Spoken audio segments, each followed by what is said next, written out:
Hello നമസ്കാരം, എല്ലാവർക്കും kick സോക്കറിൻ്റെ പുതിയൊരു വീഡിയോയിലേക്ക് വീണ്ടും സ്വാഗതം. ISLലും കേരള ബ്ലാസ്റ്റേഴ്സ് അപ്ഡേറ്റുകൾക്കായി ഈ ചാനൽ ഇപ്പോൾ തന്നെ സബ്സ്ക്രൈബ് ചെയ്തു നോക്കുക. സൂപ്പർ കപ്പിൽ ബ്ലാസ്റ്റേഴ്സ് ഈസ്റ്റ് ബംഗാളിനെതിരെ 2 ഗോൾക്ക് വിജയിച്ചിരുന്നു. ആ മത്സരത്തിലാണ് ബ്ലാസ്റ്റേഴ്സിന് 2 താരങ്ങൾക്കും കോച്ചിനും ഭീഷണിയുമായി ഒരു സംഭവം വന്നിരിക്കുന്നത്. വേറൊന്നുമല്ല, യെല്ലോ കാർഡ്. ISLൽ 4 യെല്ലോ കാർഡ് കിട്ടിയാലാണ് ഓട്ടോമാറ്റിക് സസ്പെൻഷൻ ഉണ്ടാവുക. മറിച്ച് സൂപ്പർ കപ്പിൽ 2 യെല്ലോ കാർഡ് കിട്ടിയാലാണ് ഓട്ടോമാറ്റിക് സസ്പെൻഷൻ ഉണ്ടാവുക.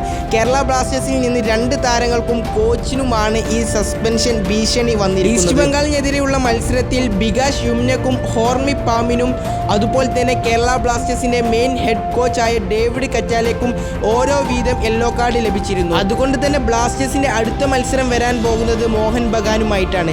അതിൽ ഈ 2 താരങ്ങൾക്കും കോച്ചിനും ഇനിയും യെല്ലോ കാർഡ് ലഭിച്ചാൽ അവർ അടുത്ത മത്സരം ജയിക്കുകയാണെങ്കിൽ സെമി ഫൈനലിൽ അവർ 3 പേരും ഉണ്ടാവില്ല. വലിയ ഭീഷണിയാണ് ബ്ലാസ്റ്റേഴ്സിന് നേരിടേണ്ടി വരുന്നത്. നിങ്ങളുടെ വലിയേറിയ അഭിപ്രായങ്ങൾ താഴെ കമന്റ് ചെയ്യാൻ മറക്കരുത്. മറ്റൊരു വീഡിയോയും കാണാം. അതുവരെക്കും ബൈ ബൈ.